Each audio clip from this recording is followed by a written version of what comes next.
Les adelanto que recién tuve una emoción del Espíritu Santo, sin duda fue del Espíritu Santo, porque al escuchar el Salmo responsorial, el Señor me hizo entrar en la profundidad de la tristeza en que se encontraba el salmista, de la depresión, y me vino a hacer un momento de oración para ser libres de la depresión, ¿eh? Y es lo que voy a hacer después de la comunión. Se los adelanto. Y si no tenemos depresión, mejor. Pero sí ser libres de toda tristeza y angustia que puedan tal vez aturdir nuestra alma. Quiero empezar haciendo referencia a una metáfora que no es mía y que tiene que ver con el fuego. Saben que el fuego es una de las metáforas, uno de los símbolos con los cuales se habla del amor de Dios. Entonces, hay una vieja comparación que utiliza el fuego como elemento de comparación para hablar del amor de Dios, que el amor de Dios es como un fuego. Fíjense, la famosa oración, ven Espíritu Santo, llena los corazones de tus fieles y enciende en ellos el fuego de tu amor. Esa metáfora fue usada por muchos místicos, pero viene de la Edad Media. No vamos a entrar en toda la historia, ¿no? La usó, por ejemplo, San Juan de la Cruz, la usó San Bernardo, pero según pude investigar, llega hasta un teólogo medieval del siglo XI que se llamaba Hugo de San Víctor. Pero bueno, esas son cuestiones históricas. ¿Cuál es la imagen? A ver, ¿quién prendió fuego alguna vez? Un asadito. Levanten la mano los que alguna vez hicieron un asadito. Bien. Uno pone, para prender el fuego, pone primero un elemento de fácil combustión, como papel de diario, después ramitas finitas de llama, y arriba, recién arriba, pone leños más gruesos, ¿no es cierto? Fíjense, vamos a ver el leño. El leño que uno pone sobre una fogata, primero, cuando empieza a arder el fuego, crepita, ¿no? De alguna manera, ¿qué significa que crepita? Que se resiste a ser quemada o quemado ese leño. Se resiste, ¿por qué? Porque todavía tiene algo de humedad, tal vez, o tiene algo de savia no suficientemente desecada, y porque, quieras que no, misteriosamente el fuego duele, daña los tejidos de ese, muertos por supuesto, pero los daña los tejidos de esa leña, ¿no es cierto? Pero ¿qué pasa luego? Llega un momento en que ese leño ya no está quemado solamente por fuera. Ya del leño comienzan a salir llamas. Cuando el leño está encendido, hay llamas que brotan de ese propio leño, ¿sí o no? Imagínense, yo trato de que ustedes se imaginen. Pero ¿qué pasa luego? Cuando el fuego avanza, ya ese leño no es un leño del cual brotan llamas, se vuelve brasa. Recién ahí podemos hacer el asadito, ¿sí o no? ¿Y qué es una brasa? Y una brasa es fuego puro. El carbón encendido es fuego, ya no es el fuego una cosa exterior que lo quema de afuera, o una cosa que larga una llama, ya es fuego puro. La brasa es fuego puro. Imagínense cuánto tardaría, por ejemplo, un leño de quebracho, esa madera que usábamos antes para los durmientes del tren. ¿Cuánto tarda en encenderse eso? Pero una vez que el leño del quebracho es brasa, no se apaga. Yo recuerdo, lo digo entre paréntesis, en un campamento entre nosotros, choreamos un durmiente abandonado de por ahí. Estaba abandonado. Yo tenía 13 años,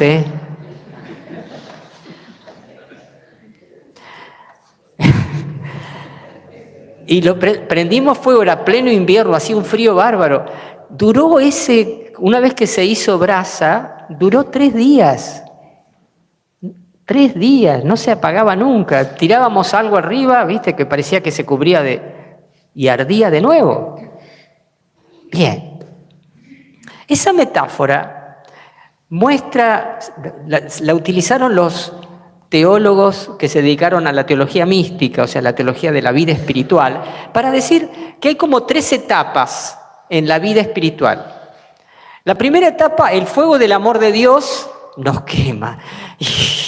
Y como que nos quema, lo queremos, pero pareciera que nos daña, que nos quema. No. La segunda etapa es donde ya estamos encendidos. El fuego brota de nosotros. Y la tercera etapa es cuando el amor de Dios está tan consustanciado en nuestra alma que ya somos fuego. El fuego no es una realidad exterior a nosotros. Nosotros nos volvemos el fuego del amor de Dios. Por supuesto, distinguiendo que el fuego del amor de Dios será mucho más grande que nosotros, pero ya no soy un leño, ya soy fuego, ya soy brasa. Los teólogos que han hablado de esto han después establecido que existen como famosas 3 etapas de la vida interior. Hubo un famoso teólogo francés, dominico, Garrigou Lagrange, que murió en el año 64 en Roma, que escribió un libro que se ha vuelto clásico, Las etapas de la vida interior. Y él distingue 3 etapas. La primera etapa lo llama la vía purgativa. Vamos a recordar estas 3 palabras. Vía purgativa, vía iluminativa y vía unitiva. Digan, vía purgativa, vía iluminativa y vía unitiva. Las 3 etapas de la vida interior. ¿Qué es la vía purgativa? Bueno, la purificación. El fuego del amor de Dios nos quema, nos purifica de nuestros vicios, pecados.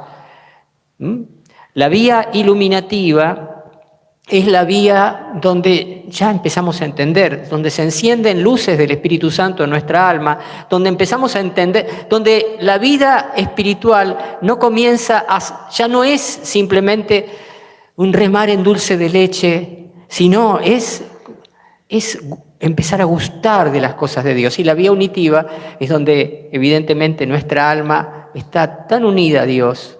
Es el camino ya de la santidad. Pero, ojo, no quiero decir con esto la santidad de los grandes santos canonizados. Hay personas que llegan a la vía unitiva y que están entre nosotros. Nuestro Papa habla de los santos de la puerta de al lado. ¿Cuántos santos y santas tenemos? Hombres y mujeres que a veces pasan desapercibidos ante el mundo, que no salen en diarios, y que sin embargo viven ya esta vía unitiva. Mi experiencia me dice que la mayor parte de los cristianos que vienen a misa todos los domingos durante años, está al menos en la vía iluminativa, o sea, en la segunda etapa. Después voy a volver sobre este tema. ¿Por qué traigo este tema? Porque justamente en el Evangelio de hoy, San Pedro accede a la vía iluminativa, es decir, a la segunda etapa. Les cuento un poquitito que este Evangelio, si lo leemos así, al margen de todo el contexto del Evangelio, uno dice, ¿y esto dónde lo saca? Pero si leemos todo el Evangelio, de San Marcos particularmente, que es quien estamos leyendo, San Marcos plantea las cosas así, escuchen.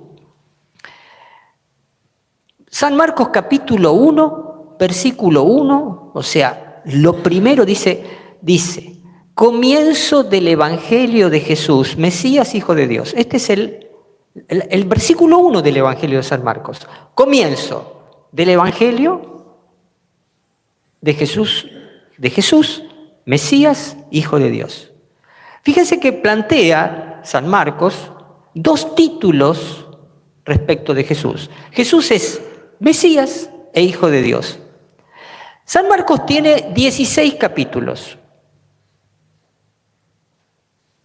¿Cuál es la mitad de 16? Muy bien. ¿Saben qué capítulo estamos leyendo? 8. San Marcos en la mitad, casi podríamos decir geográfica, en el ombligo del Evangelio, tiene la pregunta: ¿y ustedes quién dicen que soy? Y Pedro dice: tú eres el Mesías. Hasta ese momento nadie sabía que Jesús era el Mesías. Bueno, tal vez alguno de los demonios sí lo había confesado como Mesías, pero poniéndolo a prueba, a ver, testeando, ¿será este al que tenemos que hacer bolsa? Pero aquí no está la confesión de Jesús como Mesías en labios de los demonios ni de la gente, que tampoco la gente lo reconoció como Mesías. Aquí está la confesión, la profesión de fe de Pedro como Mesías, Jesús como Mesías, en un discípulo y particularmente en Pedro. Claro, ¿qué pasó en estos primeros 8 capítulos? ¿Qué hicieron estos discípulos? Estar con Él. ¿Y por qué estaban con Él? Porque Jesús los llamó y porque ellos aceptaron la llamada de Jesús y por eso estuvieron con Él, caminaron con Él, fueron testigos privilegiados de sus enseñanzas, fueron testigos privilegiados de sus milagros. Pero Jesús no andaba diciendo: chicos, acá estoy yo que soy el Mesías. Jamás Jesús dijo de sí mismo: miren que, para que me sacó lustre a las uñas, yo soy el Mesías, el esperado. No. Fueron ellos quienes, caminando con Él, lo reconocieron como Mesías. Fíjense, uno podría decir, toda la primera etapa del ministerio, todavía no ministerio, del acompañamiento de ellos a Jesús, fue la etapa purgativa, la vía purgativa, la primera etapa de la vida interior. Y aquí hay un pasaje, un salto, un crecimiento, comenzar una nueva etapa. Fíjense que esta nueva etapa está marcada por, primero, tomar distancia de las opiniones mayoritarias. Unos dicen que Jesús es el Juan Bautista, otros Elías, otros un profeta. Tomar distancia, a tener un juicio propio sobre la identidad de Jesús, tomar distancia de lo que la gente decía, tener un juicio propio y encima, como si esto fuera poco, que ese juicio propio sobre la identidad de Jesús diera en el blanco. Tú eres el Mesías. De repente entraron en el misterio, vía iluminativa, la luz se encendió, el Espíritu Santo como motor interior y todo el proceso de acompañamiento de Jesús desembocaron en esta nueva luz que les permitió descubrir quién era Jesús, su verdadera identidad. Vía purgativa, primeros 8 capítulos. Vía iluminativa, los últimos 8 capítulos. Recién la vía unitiva vendrá después de Pentecostés, cuando venga el Espíritu Santo. No estará acá, estará después. Pero fíjense, uno dice la vía iluminativa. La vía iluminativa, uno podría decir, primera vía, la vía purgativa, es fundamentalmente una vía moral. Uno tiene que vivir de una manera nueva. La vía iluminativa es una vía sobre todo intelectual. ¿A qué me refiero? Miren lo que le pasó a Pedro apenas confesó que Jesús era el Mesías.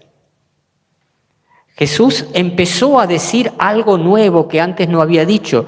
Miren que vamos a Jerusalén y ahí el Hijo del Hombre va a padecer mucho en manos de los sumos sacerdotes, de los escribas, etc. Lo van a condenar a muerte y resucitará al tercer día. O sea, hay una nueva etapa de la predicación de Jesús sobre su misterio. Miren que me van a hacer de goma en Jerusalén. Claro, Jesús era el Mesías, ¿sí o no? ¿Y Pedro lo afirmó? Sí. ¿Y Pedro se equivocó en reconocerlo? No.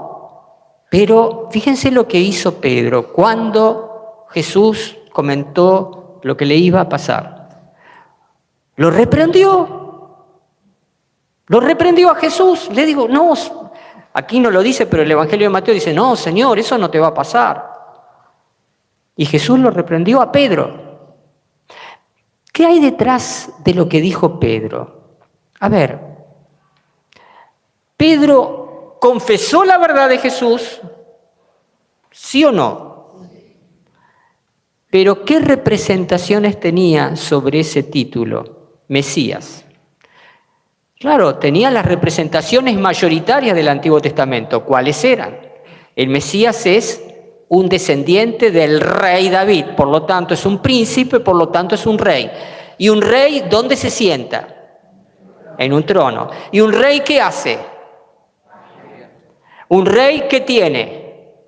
Plata, poder, prestigio, un montón de cosas. Y un rey que dirige un ejército, y un ejército que va a comandar las huestes del pueblo de Israel para liberarnos del imperio romano. De repente, Pedro, como cualquier judío, tenía un montón de representaciones sobre lo que significaba ser el Mesías. Y esas representaciones resulta que no cuajaban con el ministerio histórico de Jesús. Cuajarán misteriosamente con el Jesús glorioso, porque un día será el rey sentado en su trono, ante el cual todas las naciones comparecerán. Pero ahí en Jerusalén, chicos, le iba a ir mal. Fíjense entonces qué hizo, en qué consiste la vía iluminativa. Consiste en una purificación de la mente, de los criterios.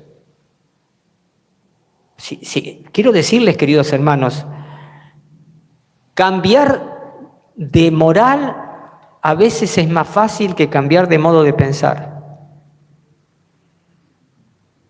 No digo siempre.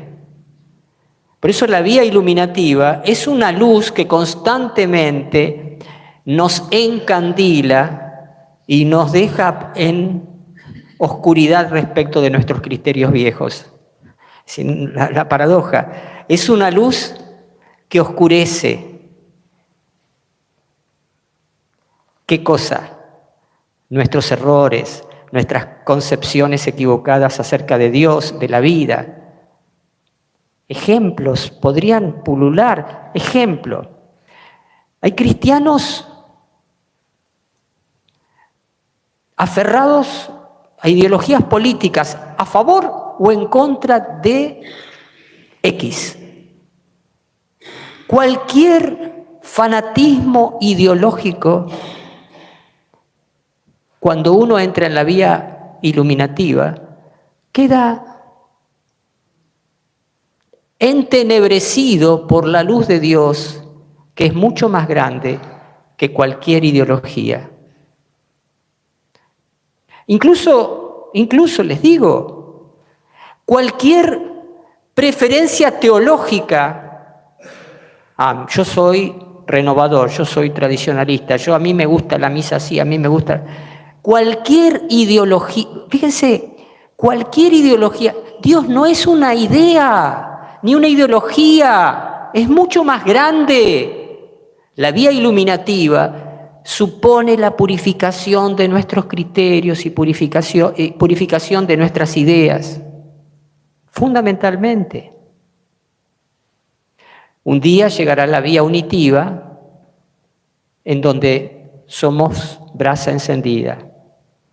Pero mientras tanto nos vamos dejando purificar por la palabra de Dios, que está en la Biblia, por la enseñanza de la iglesia, y también por la acción misteriosa del Espíritu Santo que va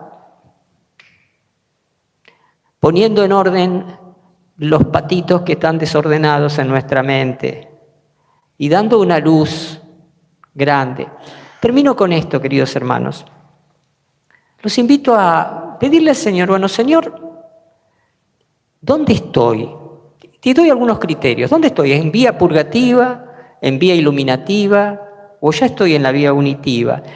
Sabiendo de antemano que el límite entre una etapa y otra no es una raya así, no es.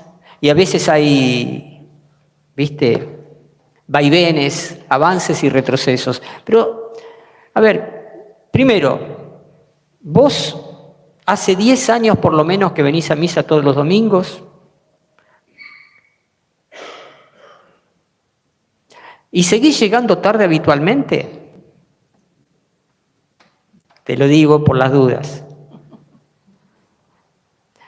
¿Qué hay detrás de llegar tarde habitualmente a la misa? Te lo dejo a tu criterio. No digo que un día llegaste tarde porque perdiste el colectivo.